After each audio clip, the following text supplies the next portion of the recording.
Latest టెక్నాలజీతో చిన్న injection తో నన్ను పూర్తి ఆరోగ్యవంతురాలను చేశారు. Elite spine and pain management centre, Manikonda, Dilsukh Nagar. నమస్కారం, వెల్కమ్ టు ఆర్టీవీ. నేను మీ దీప్తి. ఈరోజు మన ముందున్నారు మాజీ శాసనసభ్యులు, మాజీ ఆర్టీసీ చైర్మన్, ప్రముఖ రాజకీయ విశ్లేషకులు గోనె ప్రకాష్ గారు. వారితో మాట్లాడి తెలుసుకున్నాం అసలు ఏపీలో ఎలక్షన్స్లో అసలు ఏం జరగబోతుంది అని. అమ్మ నమస్కారం సార్, ఇప్పుడు మీరు ఏపీలో పరిస్థితి చూసొచ్చారు కదా, ఎవరికి ఎన్ని స్థానాలు వస్తాయి అనుకుంటున్నారు? గెలుపు ఎవరిది అసలు? Assembly Lok Sabha? Assembly, Lok Sabha sir. Lok Sabha 25, okay. 19 నుంచి 22, ఓకే. 19 మినిమం 22. ఓకే. జనసేన 2 సీట్లు చేస్తుంది, 100% గెలుస్తాయి. Okay. BJP 4, 6, 4, okay. 4 to 5. Okay. మిగతా టీడీపీ. నేను అనుకుంటున్నా కడప కూడా పోతుంది అంటున్నారు. అంటే టీడీపీకి కూడా ఛాన్స్ రావచ్చు అంటున్నారు. బట్ కడప అండ్ అరకు, రాజంపేట కూడా ఓడిపోద్ది అంటున్నారు. బట్ నాకుండే హోప్ ఏదైతుందో, నేను క్రాస్ చెక్ చేయలేదు, బట్ అనుకోకుండా నేను తెలంగాణ కోసం ప్రిపేర్ వచ్చిన. కొన్ని మాట్లాడాలి కదా, 10-20 మందితో మాట్లాడితే నేను పోల్ ట్రెండ్ అయినాక నేను కొంచెం హెల్త్ సిక్ అయిపోయి ఏదైతుందో ఉన్నాను చేయలేదు. కానీ 19 నుంచి 22 సీట్లు, 22. గతంలో కూడా చెప్పాను, బిఫోర్ నామినేషన్ 90-21. నేను పెద్ద మనిషిని కాదు, బట్ డిఫరెంట్ సర్వేలు, సెంట్రల్, స్టేట్ ఇంటెలిజెన్సీ, పలు సర్వే వాళ్ళతో మాట్లాడిన సారాంశమే నేను మీడియాకి చెప్తాను. నా ఓన్ క్రియేషన్ కాదు.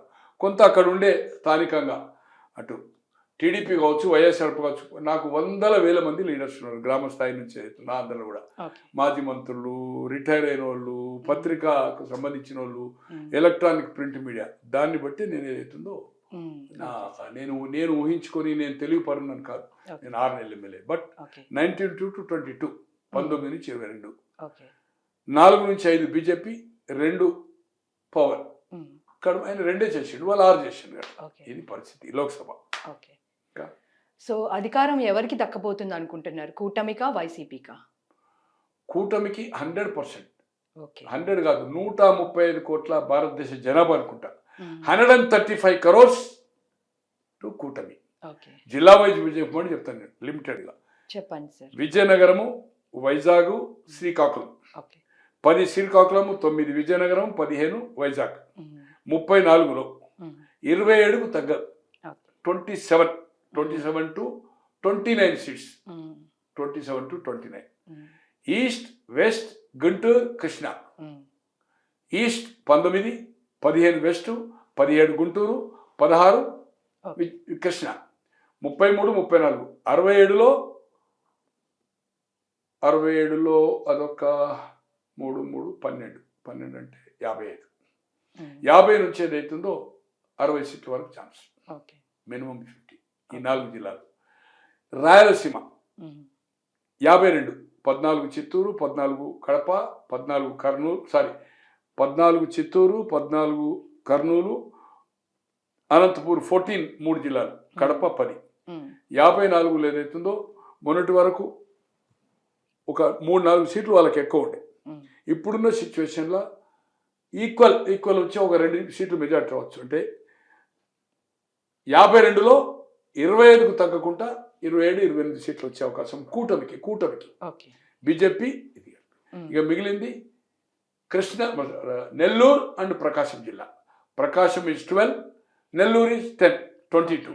22లో నేను అనుకుంటున్న ఏదైతుందో 7 + 9, 16 నుంచి 18, ఆ 2 జిల్లాలు. ఓవరాల్ 130 నుంచి ఏదైతుందో మోర్ దెన్ ఎంతైనా క్రాస్ అవ్వచ్చు, 150 కూడా క్రాస్ అవ్వచ్చు. జనరల్గా పొద్దున మాట్లాడించాను. ఒకటి మడకశిర, అది రఘువీరారెడ్డి గారికి కాన్సన్ట్రేషన్ చేశాడు. అది ఏమన్నా ఛాన్స్ ఉంటే కాంగ్రెస్కు ఒక ఛాన్స్, అది ఎమ్మెల్యేగా. తర్వాత ఏదైతుందో చీరాల, అమంచి అని 2009లో అనుకుంటే ఎమ్మెల్యే మొదటిసారి అంటే ఒకసారి ఇండిపెండెంట్ అయ్యాడు. ఇప్పుడు అతను కాంగ్రెస్ క్యాండిడేట్గా చేస్తున్నాడు.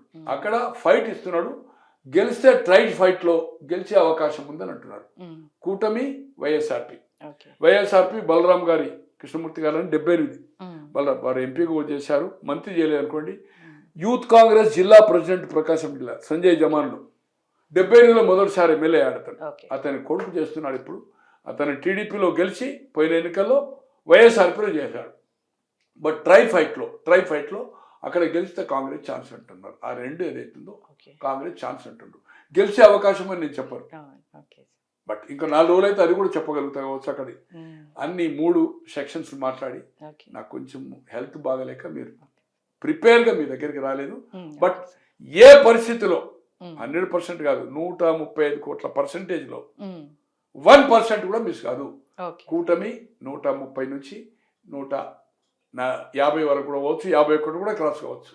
19 నుంచి లోక్సభ, 22 లోక్సభ స్థానాలు. ఓకే. దీంట్లో ఏమాత్రం ఉండలేదు. కూటమి విజయం. ఓకే. పబ్లిక్ ట్రెండ్ ఈరోజు హైదరాబాద్ నుంచి దాదాపు 20-25 లక్షల ఓట్లు కసిగా పోయారు. అదర్ కంట్రీస్ నుంచి కూడా వచ్చారు. అతను చేసుకున్న పాపం ఒకటి మెయిన్ ఏంటంటే ఓటమి కారణాలు. ఒకటి వాళ్ళ బాబాయ్ మాటది తేల్చకపోవడం సిబిఐని, ఓకే. ప్రతిపక్షంలో ఉన్నప్పుడు ఒకటి పలక, చెల్లిని గెంటి వేయడము, తల్లిని గెంటి వేయడము. ఓకే. తర్వాత లేటెస్ట్గా జరిగింది ఏంటంటే రెవెన్యూ పాస్బుక్ల మీద జగన్మోహన్ రెడ్డి గారి ఫోటో పెట్టడము, అలాగే స్కూళ్లకు, సచివాలయాలకు, తిరుపతి కొండపైకి కూడా ఏదైతుందో పార్టీ పెయింట్ చేయడము, ఇవన్నీ కోర్టుతో చివట్టు పడ్డాయి. ఓకే. ఈ భారతదేశ చరిత్రలో ఎక్కడ పెట్టిందా? లిక్కర్ అంటే అది క్యాష్ సేల్. ఓకే. అదైతే పెద్ద ఘోరం అనుకోండి. అది మనం డీటెయిల్ చెప్పాలంటే టైం అవుతుంది. దాని మీద పెద్ద ఒక హాఫ్ అన్ అవర్ స్టోరీ చెప్పవచ్చు. దాని మీద రీసెర్చ్ చేసి వచ్చాను. దోపిడీ ఇవన్నీ ఏదైతుందో ముఖ్యమంత్రిగా కాకముందు 2010 నుంచి 19 వరకు 365 రోజుల్లో 300 రోజులు ప్రజలు 350 రోజులు తిరిగాడు. వేల మందిని ఇంటి దగ్గర హైదరాబాద్లో కలిసిండు, పులివెందులలో కలిసిండు, ఇడుపుల పాయలో కలిసిండు, ఢిల్లీలో ఉన్న 100 మందిని కలిసిండు. అటువంటిది ముఖ్యమంత్రి అయిన తర్వాత మంత్రులకు కానీ, శాసనసభ్యులకు కానీ, ప్రజలకు కానీ అందుబాటులో లేడు. ఒక ముఖ్యమంత్రి అనేవాడు మంత్రులకు అపాయింట్మెంట్ లేదు. ఒక ఎమ్మెల్యే నియోజకవర్గం చెప్పు 63 సార్లు అపాయింట్మెంట్ అడిగాడు ఈస్ట్ గోదావరి, 63 టైమ్స్ ఇంటర్వ్యూ లేదు. వరప్రసాద్ గారు కానీ మన దళితుడు మంత్రి అయ్యాడు గతంలో కాంగ్రెస్ గవర్నమెంట్లో, మళ్ళీ ఎమ్మెల్సీ అయ్యాడు, మళ్ళీ అటువంటి ఇప్పుడు క్రాస్ అయ్యాడు. వరప్రసాద్ ముఖ్యమంత్రి ఇంటర్వ్యూ దొరకదు, మొన్న మళ్ళీ బయటకు వచ్చాడు కదా, ఏ పార్టీలో చేరిండో తెలియదు. సో ఈ విధంగా ఏదైతుందో ఇవన్నీ మైనస్ పాయింట్స్ ఏదైతుందో అతనికి ఇక మనం చెప్పాలంటే 10 గంటలు చెప్పగలుగుతాం మైనస్ పాయింట్స్. బట్ ఏమాత్రం మీరు అడిగింది స్టేట్ అవే క్వశ్చన్కి ఇంత ఎక్కువ ఎలాబొరేట్ చేసిన, బట్ కూటమి గెలుపు ఖాయము, దాంట్లో ఏమాత్రం అనుమానం. Thank you sir, thank you for joining us today. Thank you so. మరిన్ని వీడియోస్ కోసం ఛానల్ ని సబ్స్క్రైబ్ చేయండి, లేటెస్ట్ అప్డేట్స్ కోసం వాట్సాప్ ఛానల్ ని ఫాలో చేయండి, అండ్ లింక్ డిస్క్రిప్షన్ లో ఉంది.